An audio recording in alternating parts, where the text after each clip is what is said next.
Hello friends, ഏവർക്കും പുതിയൊരു നമസ്കാരം. ഇന്ന് ഞാൻ വന്നിരിക്കുന്നത് ഗോട്ട് എന്ന ചിത്രത്തിൻ്റെ 3-ാം ദിവസത്തെ കേരള ബോക്സ് ഓഫീസ് കളക്ഷൻ റിപ്പോർട്ടുമായിട്ടാണ്. വീഡിയോയിൽ മുൻപ് വീഡിയോ ലൈക്ക് ചെയ്യുക, ചാനൽ സബ്സ്ക്രൈബ് ചെയ്യാൻ വേണ്ടി ശ്രമിക്കുക.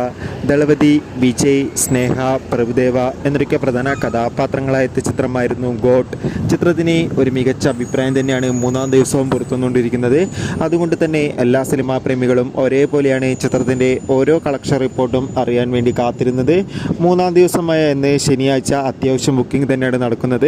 അതുകൊണ്ട് തന്നെ കേരളത്തിൽ നിന്ന് ഏകദേശം 4 കോടി 3 കോടിക്കടുത്ത് കളക്ഷൻ ലഭിക്കുമെന്നാണ് ട്രാക്കിംഗ് റിപ്പോർട്ടുകൾ സൂചിപ്പിക്കുന്നത്. എന്തായാലും നമുക്ക് കാത്തിരിക്കാം ഗോട്ട് എന്ന ചിത്രത്തിൻ്റെ കൂടുതൽ ബോക്സ് ഓഫീസ് കളക്ഷൻ റിപ്പോർട്ടിനായി. ചിത്രം കണ്ടവരുടെ അഭിപ്രായം കമൻറ്റ് ചെയ്യുക. ഈ വരുന്ന സെപ്റ്റംബർ മാസം ധാരാളം ചിത്രങ്ങൾ ഇനി OTT റിലീസ് ചെയ്യാൻ പോവുകയാണ്. നമ്മുടെ ചാനൽ ഭാഗം പരിശോധിച്ചാൽ നിങ്ങൾക്ക് ആ വീഡിയോയ്ക്ക് കാണാൻ വേണ്ടി സാധിക്കും. അതൊക്കെ ഒന്ന് കാണുക. അടുത്തൊരു വീഡിയോയിൽ കാണുമ്പോൾ ബൈ ബൈ.